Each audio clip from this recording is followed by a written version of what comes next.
இன்றைக்கி தலைவர் ஆரம்பித்த இயக்கம் அம்மாவால் வளர்த்தெடுக்கப்பட்ட இயக்கம். அது இன்றைக்கி ஒரு ஒற்றுமை இல்லாமல் இருக்குது. இந்த ஒற்றுமையை தான் நான் வலியுறுத்தி இத்தனை ஆண்டு காலமாக சொல்லிக்கிட்டு இருந்தேன். ஆனால் அப்போ நான் சொன்னது ஒரு சிலர் ஏற்றுக்கலை. அதனால தான் இன்றைக்கி இந்த பிரச்சனை ஏற்பட்டிருக்கு.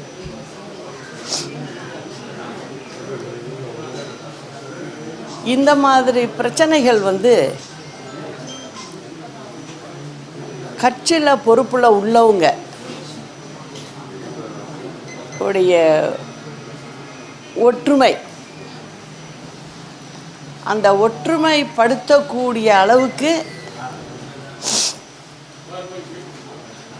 அதுக்கு பெரும் பங்கு வகிக்கிறது என்னன்னா மனசு தான். அதை தான் நான் புரிஞ்சுக்கிறேன். இது நான் இப்போ புரிஞ்சுக்கிட்ட விஷயம் இல்லை. தலைவர் மறைவுக்கு பிறகு ஏற்பட்ட நிகழ்வுகள்லாம் உங்களுக்கெல்லாம் தெரிஞ்சிருக்கும். சின்ன வயசுக்காரவங்களுக்கெல்லாம் கேள்விப்பட்டு புரிஞ்சுக்கிட்டு இருப்பீங்க. நானும் பல முறை சொல்லியிருக்கேன். அன்னைக்கு அம்மாட்ட ஒரு பழக்கம், எல்லாரும் அம்மாவை பற்றி சொல்லுவாங்க, ரொம்ப கோவக்காரங்க, ரொம்ப அழுத்தமாக எதையும் டக்குன்னு ஒத்துக்க மாட்டாங்க அப்படின்னு. அம்மா கிட்ட நான் பழகின வரைக்கும் நான் பார்த்தது அப்படி இருப்பாங்க சில விஷயத்தில். அது எப்போ அப்படின்னு பார்த்தீங்கன்னா தவறான விஷயங்களில் கண்டிப்பு நிச்சயம் வேணும், அது இருக்கும் அம்மாட்ட. அது நல்ல விஷயம்தான் நானே நினப்பேன். ஆனால் அதே சமயம் கட்சியில் சில பிரச்சனைகள் வரும்போது நான் தான் பக்கத்தில் இருக்கிறவ, எடுத்து சொல்லுவேன். அவங்களுக்கு எடுத்து சொன்னால் அதை கேட்டுக்கிறவங்க அம்மா. அதனால் எனக்கெல்லாம் பல பிரச்சனைகள் ரொம்ப ஈஸியாக நல்லபடியாக நாங்கள் முடிப்போம். அதுக்கு அம்மாவோட ஒத்துழைப்பு ரொம்ப இருந்துச்சு. நான் ஏன் அதை இவ்வளோ ப்ரெஸ்ஸுக்கு மத்தியில் சொல்கிறேன் அப்படின்னா, அம்மாவுடைய ஒரு பக்கத்தை மட்டுமே சொல்லுவாங்க எல்லாம். ஆனால் அம்மா போல் நியாயம் இதுதான், தர்மம் இதுதான் அப்படின்னு நம்ம எடுத்து சொன்னோம்னா அடுத்த பேச்சு இருக்காது. சரி செய் அப்படின்னு சொல்லுவாங்க. எனக்கு நானும் நல்லபடியாக தான் அதை செஞ்சு முடிச்சிருக்கேன். அதுபடி தான் ரெண்டாக பிரிஞ்சு வெவ்வேறு சென்னத்தில் நின்று கோர்ட்லையெல்லாம், சுப்ரீம் கோர்ட்லையெல்லாம் கேஸ் நடக்குது. அந்த மாதிரியெல்லாம் இருந்தப்போ கூட என்னால் ஒத்துமைப்படுத்த முடிஞ்சுது. அப்போ அதை சொல்லி புரிய வச்சு, நம்ம இப்படி இருக்கிறதுனால திமுகவுக்கு லாபமாக இருக்குது. நான் எப்போதுமே ரொம்ப யோசிப்பேன். எல்லா விஷயத்துலேயும் முடிவெடுக்கிறதுக்கு முன்னே எடுத்து தான் அதை செஞ்சு பழக்கம் எனக்கு. திமுகவுக்கு இடம் கொடுக்கக்கூடாது. திமுக என்பது நம்ம தலைவரை வெளியில் அனுப்பின கட்சி. அது திமுகவுக்கு எலக்ட்ரிசிட்டி பில்லு அவங்க ஆஃபீஸுக்கு கட்டக்கூட வழி கிடையாது. அதை கட்டினவர் புரட்சி தலைவர். நடிகராக இருக்கும்போது அவர் தான் எல்லா செலவையும் பார்த்துருக்கார்.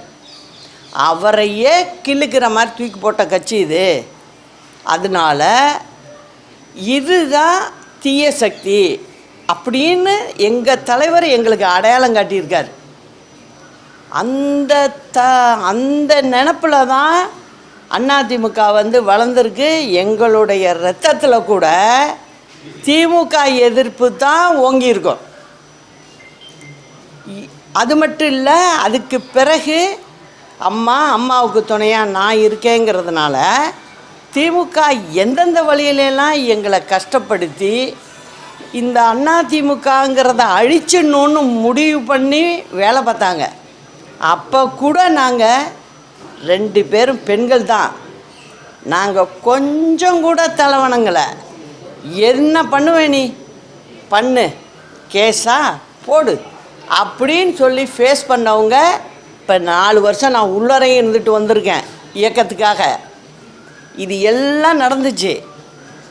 இப்போ போய் கனவுல கூட எங்களுக்கு வரக்கூடாது. அதிமுககாரவங்களுக்கு கனவுல கூட வரக்கூடாது திமுகவோட அலையன்ஸ் போடுறதுங்கிறது. அதை விட தவறான விஷயம் வேறு எதுவுமே கிடையாது. நான்லாம் அந்த சேதி காதில் விழுந்த உடனே 4 நாளாக சாப்பிட்டு 4 நாளாச்சு. தூக்கம் இல்லை எனக்கு.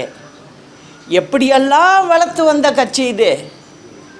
நெருப்பாற்றில் நீந்தி நாங்கள் கரையில் ஏறினோம். நாங்கள் அப்படி இருக்கும்போது அவங்களோட போய் கை கோக்கிறதா, இது எந்த விதத்துலையும் நியாயம் இல்லை.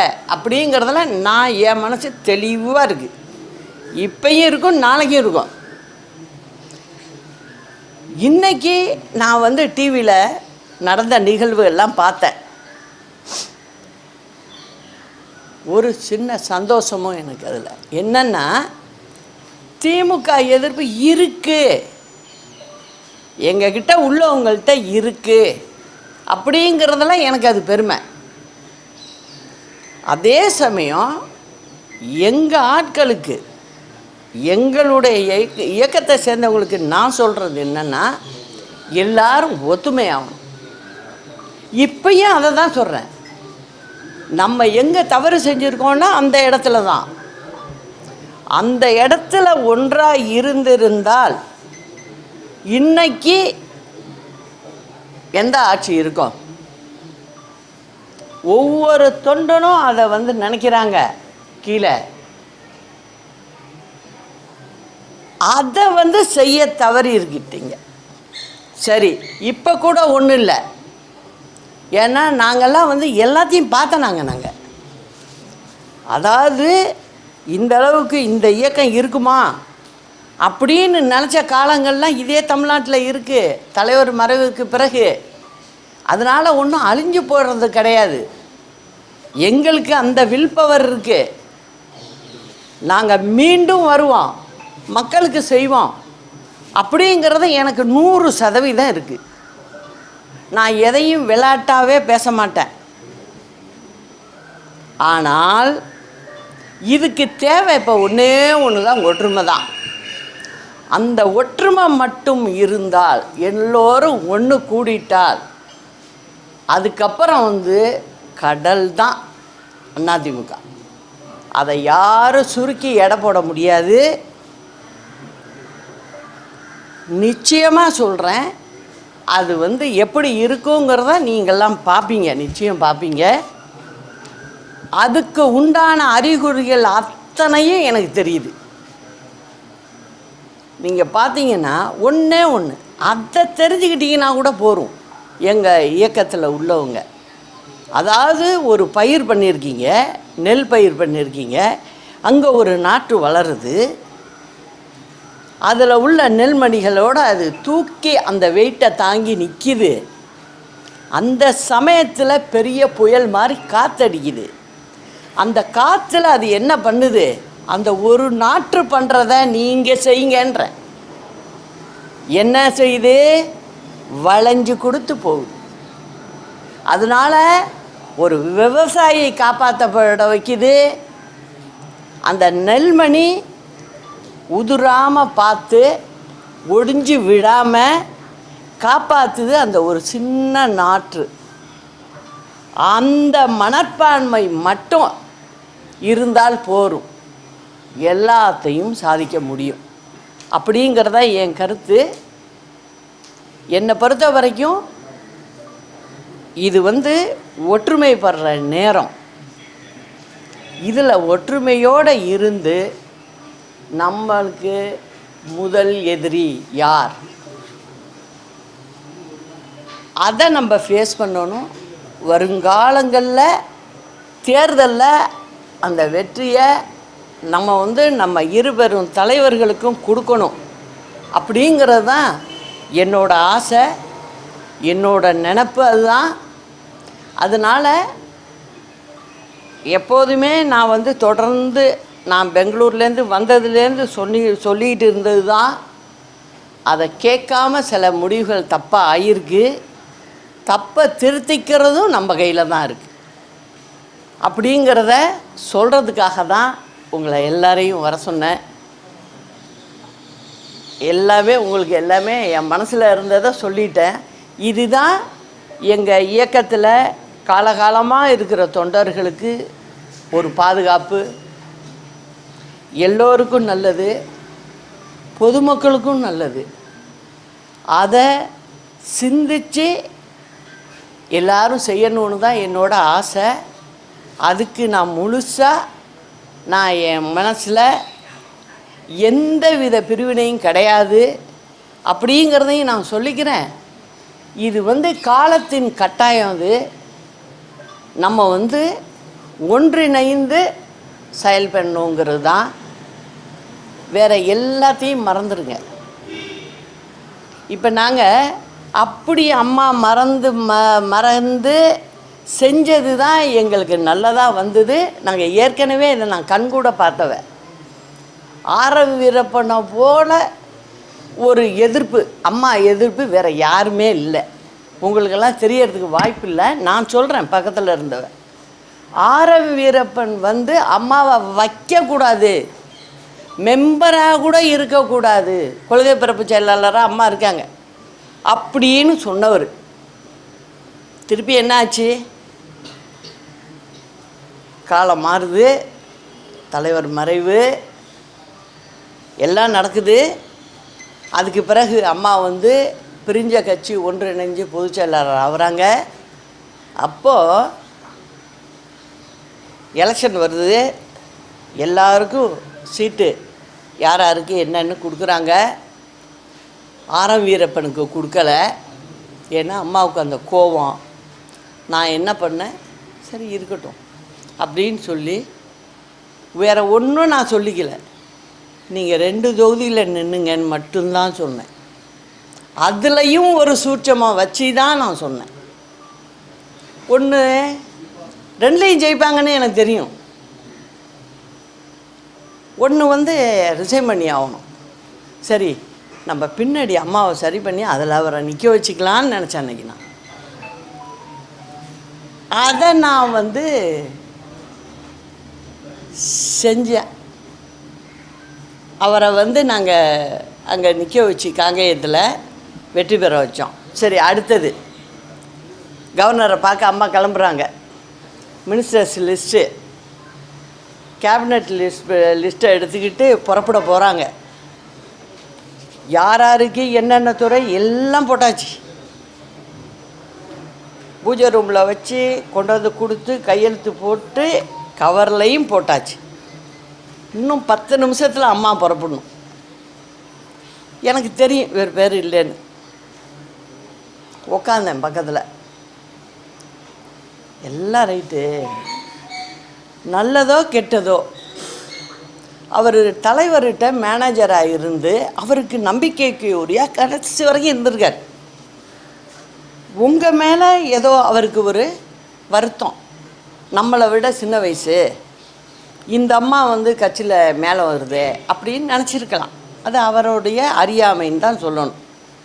ஆனால் இப்போ போய் நீங்கள் வந்து பொதுச் செயலாளர், நீங்கள் உங்களுக்கு வந்து விருப்பு வெறுப்பு, ஜாதி வெறுப்பு, இது எதுவுமே இருக்கக்கூடாது. நீங்கள் ஒரு பொதுச் செயலாளருங்கிறப்ப உங்களுக்கு எல்லோரும் ஒன்று தான். அதனால் இதில் எனக்கு வந்து வருத்தம் இருக்குது. என்ன வருத்தம் சொல்லு? இல்லை, அவருக்கும் ஒரு மினிஸ்ட்ரி கொடுக்கணும், அது முறை அப்படின்னு ஸ்ட்ராங்காக சொல்லிட்டு உட்கார்ந்தேன். ஆனால் அம்மாவுக்கு என்னை பற்றி புரியும். எதுவும் அம்மாவோடைய நல்லதுக்கு தான் சொல்லுவேன், இந்த கட்சியோட நலனுக்கு சொல்லுவேன் அப்படிங்கிறது நல்லா தெரியும். உடனே என்ன பண்ணாங்க, ஆஃபீஸுக்கு இன்டர்காம் பண்ணி பா இந்த லிஸ்ட்டை கொடுத்து அனுப்புகிறேன், எஜுகேஷனை இவருக்கு போடுங்க அப்படின்னு சொல்லி போட்டு கொடுத்துட்டு, நான் கூப்பிட்டு அவர்கிட்ட பேச மாட்டேன், சொல்ல மாட்டேன். நீ கூப்பிட்டு வேணா பேசு. அந்த கோவம் தனியலை.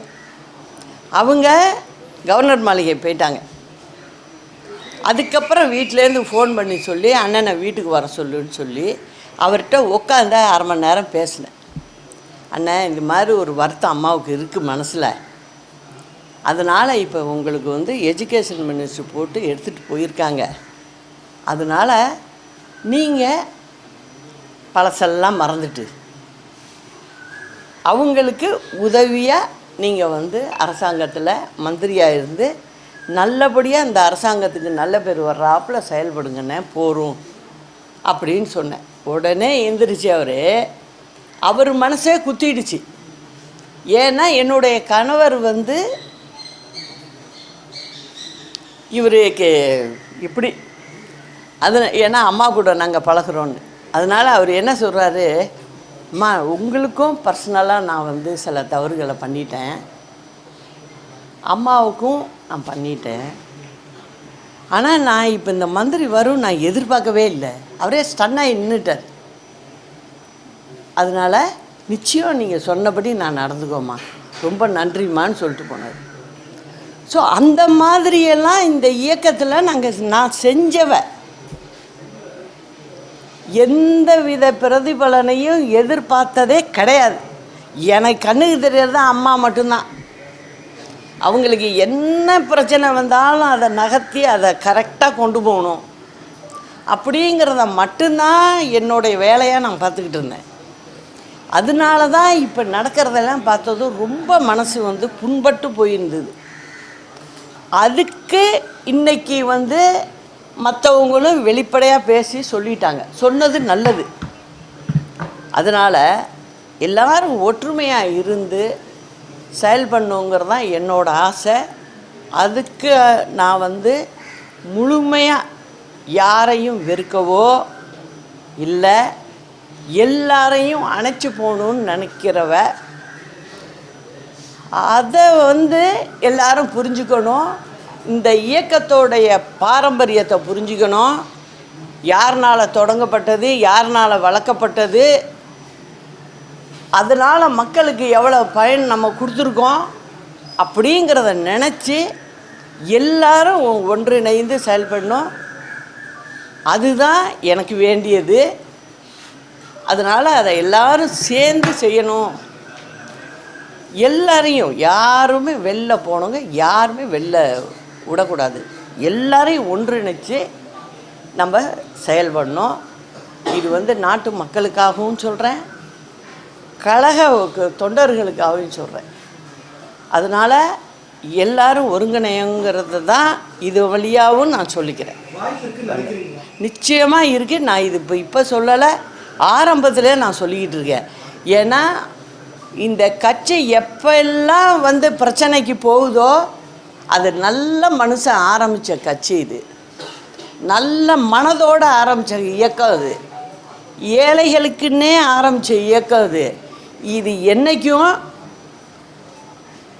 துண்டாக போகாது, ஒன்றா தான் இருக்கும். யார் முயற்சித்தாலும் அது நடக்காது.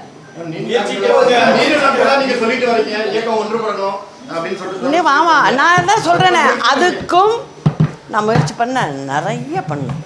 அது பண்ணாமல் இன்னைக்கு ஒரு நாள் கூட நான் இருந்ததில்லை. ஒருத்தவங்களுடைய பிடிவாதம், நான் திரும்ப திரும்ப சொல்கிறேன், அது இல்லாத ஒரு சூழ்நிலை இன்னைக்கு உருவாகிருக்கு. அந்த சூழ்நிலை எல்லாரும் மனசு வச்சு செய்யணுங்கிறது தான் என்னோட எண்ணம். அதை தான் சொல்கிறேன். அதை தான்ப்பா எப்பா நான் சொல்கிறேனே, அது எல்லாமே நடந்தது, எல்லாமே நம்ம எல்லாருமே பார்த்துக்கிட்டு இருக்கோம். இதுக்கு ஒரு முடிவு வரணும். இந்த இயக்கம் நல்லா வரணும் அப்படிங்கிறது தான் நான் திரும்ப திரும்ப திரும்ப நான் சொல்கிறேன். அது நிச்சயம் நடக்கும். எல்லாரையும் நான் சந்தித்ததுக்கு ரொம்ப நன்றி. அப்பா நான் தான் சொல்கிறேன்ல, முதல்ல இயக்கம் ஒன்று சேரணும். ஒன்று சேர்ந்து நல்ல முடிவாக எடுத்து நல்லா செயல்பட கொண்டு போவோம். நான் சொல்லிவிட்டேன், நான் இப்போ ஆரம் வீரப்ப விஷயத்திலே உங்களுக்கு ஒரு கோடு கொடுத்தேன், நீங்கள் தான் புரிஞ்சுக்கணும் அதை.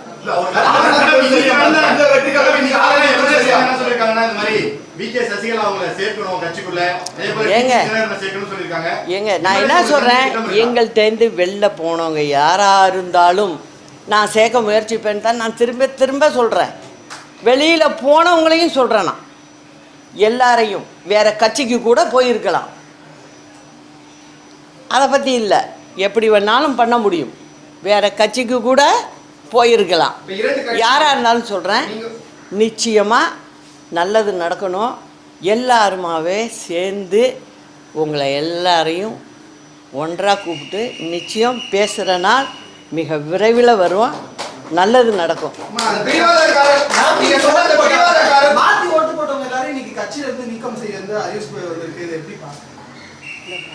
நான் தான் இது சொல்லிட்டேன்ல, எங்கள் இயக்கத்தை பற்றி நான் தான் சொல்கிறேன்ல, எப்படி எப்படியோ போகும், கடைசியில் சரியான ரூட்டில் வந்து நிற்கும். கவலையே படாதீங்க, அது எல்லாத்துக்கும் ஒரு நல்ல முடிவு வரும். மேடம், அந்த பிடிவாதக்காரருக்கு அந்த ஒன்றிணைவுல இடம் இருக்கா? நீங்க குறிப்பிட்ட அந்த ஒருவருடைய பிடிவாதம் சொன்னீங்க, அந்த பிடிவாதக்காரருக்கு இந்த ஒன்றிணைவுல இடம் இருக்குமா? நான் தான் சொல்லிட்டேனேப்பா, எல்லாரும் ஒன்றுன்னு சொல்லிட்டேனே, இதில் யாரையுமே நாங்கள் பிரிக்க விரும்பலை, நான் பிரிக்க விரும்பவே இல்லை. எல்லாரும் தவறே செய்திருந்தாலும் இந்த கட்சி தவறே அதாவது நான் தான் சொல்கிறேனே, தவறே செஞ்சிருந்தாலும் எல்லாருக்குமே ஒரு சான்ஸ் கொடுத்து அவங்களையும் சரி பண்ணுறது தான் எங்கள் கட்சியினுடைய ஆரம்ப காலத்து வழக்கமே. இன்னொன்று தலைவரை பற்றியும் சொல்லிடுறேன், அம்மாவை பற்றி சொன்னேன், அதுவும் நான் இருந்து பண்ணது, அதனால் சொல்கிறேன். எஸ்டி சோமசுந்தரம் மந்திரியாக இருக்கார், அவருக்கும் அம்மா மேலே, ஏன்னா அடுத்தது அவங்க வரணுங்கிற நினப்பு, வேறு ஒன்றும் இல்லை, அம்மா மேலே பர்சனலாக வேறு ஒன்றும் இல்லை, அப்படி இருக்கார். அவரும் என்ன பண்ணுறாரு, அம்மாக்கிட்ட வந்து சண்டை போட்டுக்கிட்டு, அந்த சண்டை வந்து பேச்சினால இல்லை, எழுத்துனால. ஒரு நிகழ்ச்சிக்கு கொள்கை பரப்பு செயலாளர் வந்து எந்த ஊருக்கு போகிறீங்கன்னு கேட்குறாங்க, வீர வணக்க நாள் நிகழ்ச்சி அது அன்றைக்கி கேட்குறாங்க, அதுக்கு அவர் கொடுக்குறாரு, தஞ்சாவூர் போகிறேன் அப்படின்னு கொடுக்குறாரு. ஏன்னா அமைச்சர்கள்லாம் நம்ம கேட்டு அவங்க எந்த ஊருக்கு போகிறாங்கன்னு கேட்டுக்கிட்டு தான் பண்ணணும், அந்த மாதிரி ஒரு முறை. அதை பண்ணும்போது அவர் தஞ்சாவூர் போகிறேங்கிறாரு. ஆனால் தஞ்சாவூருக்கு அன்றைக்கி அவர் போகலை, தலைவர் வந்து சிஎம் வந்து வேறு ஏதோ வேலை கொடுத்துருக்காங்க, அதை செய்ய போயிட்டார் அவர். அதை அங்கே உள்ள மாவட்ட செயலாளர் மற்றவங்கள்லாம் இவரை நிகழ்ச்சிக்கு வரலை அப்படின்னு சொல்லி, அப்போல்லாம் உங்கள் மாதிரி மீடியா கிடையாது, பேப்பர் மீடியா தான், அதுலேருந்து வரும் பேப்பர் கட்டிங் அம்மாவுக்கு வரும். அம்மா வந்து கொள்கை பரப்ப சொன்னால் சும்மா பேருக்கு பக்கத்தில் டிகிரி போட்டுக்கிட்டு வேலை செய்கிறவங்க இல்லை, ப்ராக்டிக்கலாக வேலை செய்கிறவங்க. அவங்க எல்லாத்தையும் பார்க்குறாங்க, பார்த்துட்டு இவருக்கு ஒரு கடிதம் கொடுக்குறாங்க, ஏன் நீங்கள் வந்து நீங்கள் கேட்ட ஊருக்கு செல்லவில்லை, இவ்வளோ தான் கேட்டது. அதை அவர் ஒரு ப்ரெஸ்டீஜாக எடுத்துகிட்டு, இந்த அம்மா ஜூனியரு, நம்மள்கிட்ட எப்படி கேள்வி கேட்கலாம், நம்ம ரெவென்யூ மினிஸ்டரு அப்படிங்கிற ஒரு வருத்தம் அவருக்கு. அதை வச்சு என்ன பண்ணுறாரு, அவர் கட்சியிலேருந்து வெளில போகிறதுக்கு ரெடி பண்ணி, அவர் வெளில போனதுக்கு காரணமே அந்த ஒரு ரீசன் தான். அதுக்கப்புறம் என்ன ஆகுது, பின்னாடி ஒரு நேரத்தில் அவர் வேறு யாரும் இல்லை, எனக்கு உறவினர் தான். அதனால் தலைவர் என்னை கூப்பிட்டு வந்து, இது மாதிரி உங்கள் உறவினர் தானே அவர், என்ன அது இப்படி பண்ணிட்டாரு அப்படின்னு சொல்கிறார். அவர் கச்சை விட்டு வெளில போகிறதுக்கு முன்னே ஒரு நிகழ்ச்சி நடக்குது. என்ன, முதலமைச்சர் வந்து நேராக அவருடைய இல்லத்துக்கு செல்கிறார், எஸ்டி சோமசுந்தரம் இல்லத்துக்கு செல்கிறார். போய் நைட்டு உட்காந்து எங்கே அப்படின்னு அவர் மனைவிட்ட கேட்குறார். அவங்க மனைவி என்ன சொல்கிறாங்க, வெளில போயிருக்காருங்கிறாங்க. ஒரு சிஎம்கிட்ட வந்து வீட்டுக்குள்ளே இருக்கிறப்ப வெளில போ தெரியாமையாக போகும். அவர் ஒன்றும் காமிச்சிக்கலை, அங்கே உட்காந்து கேட்குறாரு. கேட்டுட்டு நைட்டு இரவு 12 மணி வரைக்கும் அந்த வீட்டில் உட்காந்துருந்து, இவருக்கு பசிக்குது தோசை போட்டு கொடுங்கம்மான்னு கேட்டு அந்த அம்மா தோசை போட்டு கொடுத்து சாப்பிட்டுட்டு வீட்டுக்கு வரார். இந்த விஷயத்தை எனக்கு சொல்கிறார், இது மாதிரி நடந்துச்சு. ஆனால் மறுநாள் அவர் கச்சை விட்டு போயிட்டாருன்னு. தலைவருடைய ஸ்டேட்டஸ் என்ன அன்னைக்கு? அவர் போய் எஸ்டிஎஸ் வீட்டில் உட்காந்து பேசணுன்னு அவசியமே இல்லை. அந்த மந்திரி இல்லைன்னா வேற ஒரு மந்திரியை போட்டுவிட்டு போயிடலாம். ஏன்னா எங்கள் தலைவரோட குணம் எங்களுக்கு தெரியும். அப்படியாப்பட்டவர் இல்லை. அவர் முடிஞ்ச வரைக்கும் விட்டு கொடுத்து போவார். நான்லாம் அவர்கிட்ட கற்றுக்கிட்டது தான் அது. விட்டு கொடுத்து போவார். ஒரு மந்திரியை இவர் தான் உருவாக்குறாரு. அந்த மந்திரி வீட்டுக்கு போய் மத்துசம் பண்ண போகிறார். இது எங்கேயாவது நடக்குமா? ஆனால் நடந்துச்சு. அதுக்கு பிறகு இவர் போயிட்டார் வெளில. அப்படியும் இவர் தலைவர் இருக்கிற வரைக்கும் அங்கே வீட்டுக்குள்ளே வரல, வீட்டுக்குள்ளே ஒளிஞ்சிருக்கார். அதுவும் தலைவருக்கு தெரியும். சரிம்மா வந்தால் சொல்லுங்கள், நான் வந்துட்டு போனேன்னுட்டு போயிட்டார். திரும்ப ஒரு 2-3 வருடம் ஆச்சு. அதுக்கப்புறம் அவர் சென்னைக்கு ஆழ்வார்பேட்டில் பாஸ்டன் ஸ்கூலுக்கு பக்கத்தில் தான் அவர் குடியிருந்தார் ஒரு வீட்டில். அப்போ நாங்கள் வாக்கிங் போகிறோம். அப்போ யதார்த்தமாக என்னை பார்த்துட்டாரு. பார்த்துட்டு நான் இங்கே தாம்மா இருக்கேன்னாரு. சரி இவ்வளோ சொல்கிறாரு, நம்ம போய் என்னென்ன இங்கேயா வீடுன்ட்டு ஒரு நிமிஷம் பேசிட்டு வந்துட்டேன். இது தலைவருக்கு தெரிஞ்சிருக்கு. எனக்கு உடனே வண்டி வருது, தோட்டத்துக்கு கூப்பிட்றாங்க, நான் போகிறேன். தலைவர் சொல்கிறார், என்னம்மா உங்கள் உறவினர் கூப்பிட்டாரா, என்ன பேசுனீங்க என்ன? இது மாதிரி இருந்தேன். அவர் கட்சி ஆரம்பித்தப்போ நிறைய உழைச்சிருக்காரு. என்கிட்ட சொல்கிறார், உழைச்சிருக்கிறாரு, ஆரம்ப கட்டத்தில் எல்லாம் ரொம்ப உறுதுணையாக இருந்திருக்காரு, அதனால் அவர் வெளில போனது மனசுக்கு கொஞ்சம் கஷ்டமாக இருக்குன்னார். அதுக்கப்புறம் நீங்கள் பேசி பாருங்கன்னார். நான் பேசி தான் அவரை திரும்ப அதிமுகவுக்குள்ளே கொண்டு வந்தேன். இதுதான் நடந்தது. அதனால் இப்படிப்பட்ட அந்த இயக்கம் தலைவரே அப்படி இறங்கி பேசக்கூடிய ஒரு தொண்டன்ட்ட அந்த மாதிரி இயக்கத்தில் இப்போ இந்த மாதிரி பண்ணுறது எந்த விதத்துலையும் நியாயம் கிடையாது. அதனால் இதெல்லாம் நான் ஏன் சொல்கிறேன்னா, அவங்களுக்கெல்லாம் தெரிஞ்சிருக்க வாய்ப்பு இல்லை. அவங்களும் தெரிஞ்சுக்கணும், இதை பார்க்கணும். எல்லாரும் ஒத்துமையாக நல்லபடியாக இந்த இயக்கத்தை நடத்தணும். அதுதான் நல்லது, நாட்டுக்கும் நல்லது, மக்களுக்கும் நல்லதுங்கிறத சொல்லிக்கிறேன்.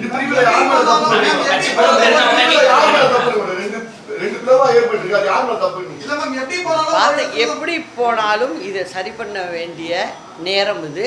நிச்சயம் சரியாகும்.